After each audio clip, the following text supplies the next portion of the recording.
I was one of these women that thought I had all the time in the world to have a baby. So we didn't even start trying until I was over 30 and ended up having some fertility issues. And during that time, we found out that I had endometrial cancer. So I had to, have a hysterectomy, and everything was fine. But I still had that longing to have a baby, and I did some experimental things to try to preserve my reproductive organs, but they didn't work. And so after we had agreed to have the hysterectomy, still was that sense of that longing to be a mother. So I met a nurse actually. She worked in the health ministry at a Catholic church.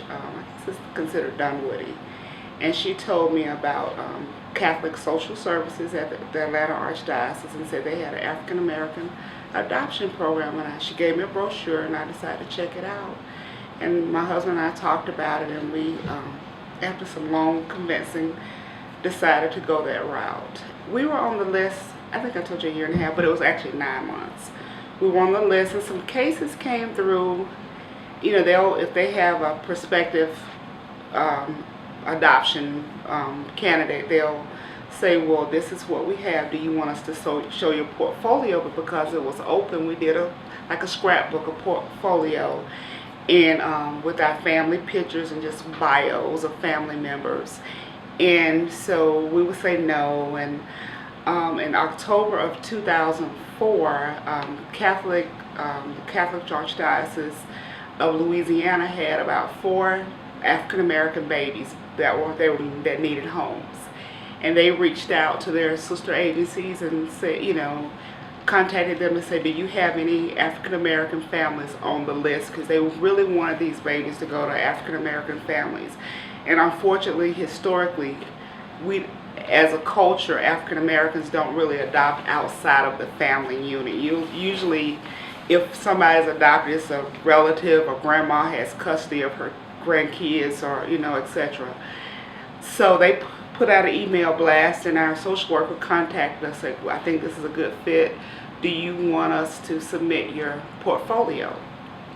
And they did. They overnighted it to Louisiana and let the birth mom look at it, look through it, and she chose us. She chose my husband and I to be CJ's parents. And we were notified. She sent the portfolio that Monday. We were notified that Friday that we were supposed to, and this was in November. We were notified that Friday, I think it was November the 5th, and we were scheduled to meet him and the birth mom and the social workers on that Monday, November 8th. And we drove and got the necessary information. We had nothing. Because when we were going through the process, they said don't buy anything, But by the time we left, between my coworkers and Kisa and other family members, I had a registry. Kisa gave us a Macy's bag full of clothes, and my coworkers bought stroller, whatever we needed to bring him back with. And so we met with the social workers that Monday and spoke with his birth mom, and she felt comfortable after meeting us face to face, and we received our baby. I can't even compare winning the lottery to knowing that you're gonna be chosen to be this baby's parents. I mean, it's like you waited so long and boom, and it's happening now, and you're just in total disbelief. It's like, you're kidding me. This is not happening. We're about to be parents. We're gonna have a baby. So he's speechless.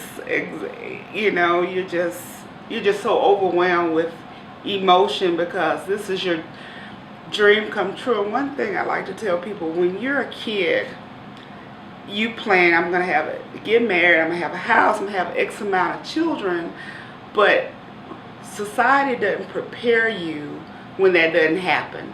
They don't prepare you for infertility problems. They don't prepare you for living a life. You may never get married.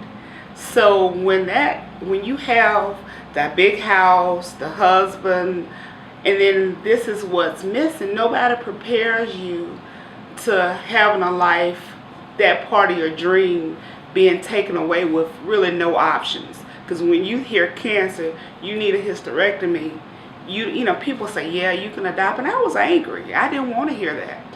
I didn't want to hear you can adopt, because I wanted my own child, and being an adoptee, I knew my own child would be my own birth relative.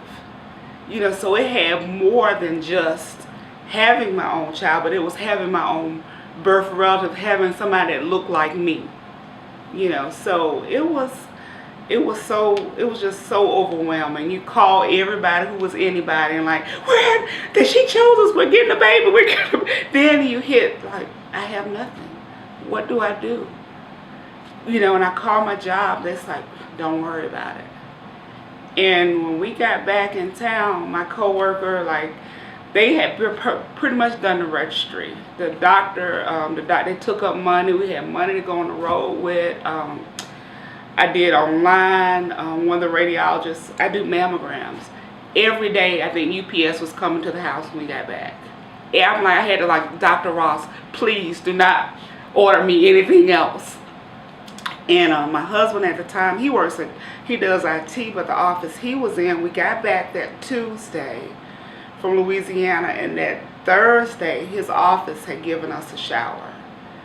Between the doctors, the nurse, anything, I didn't have to buy clothes for probably a full year, because we just had so much. Total strangers that heard about the story would just, here, I've been holding these clothes, take them. Oh, yeah. I made sure that adoption was in his vocabulary even before he knew what it meant. But to really answer your question, when he was in kindergarten, I used to volunteer a lot, and one of his classmates, mom was pregnant, and he was like, Mommy, every night, Mommy, I want a brother or sister, have a baby, have a baby. How you had me, have a baby. So I said, well, CJ, I didn't have you. Well, yeah, how did I get here? Yes, you did. You had me. I came out of your tummy. I said, no, baby, you didn't. He said, well, how did I, so then I explained to him that I had gotten sick and I had to have an operation, and that I couldn't have babies, but God gave him to us, and he was chosen to be our baby. And so that's kind of how, that came along. And then I have another close friend, and she's since moved to Florida, but she's a single parent. She actually adopted from the same agency. She's military, and she has some issues with their friends, fibroids and stuff.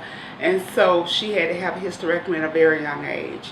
And so we have a network of friends that have adopted children.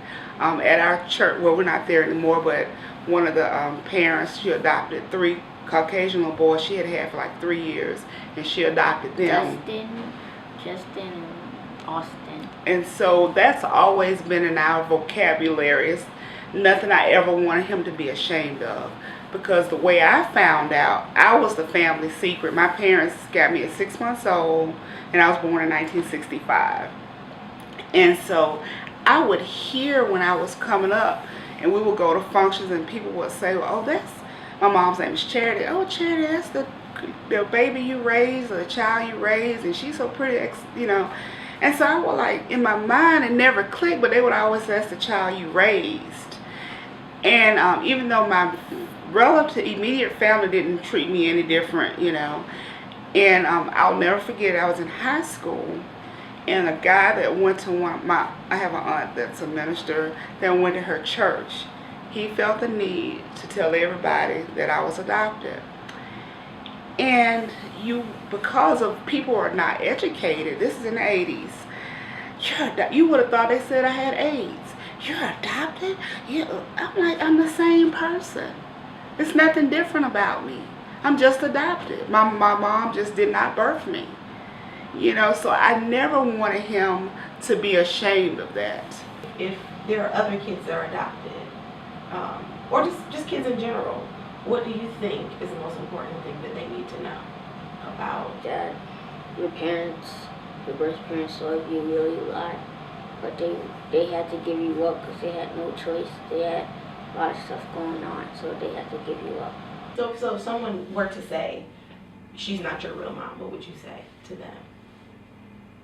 I would say that she is my real mom, and that's just the way I like.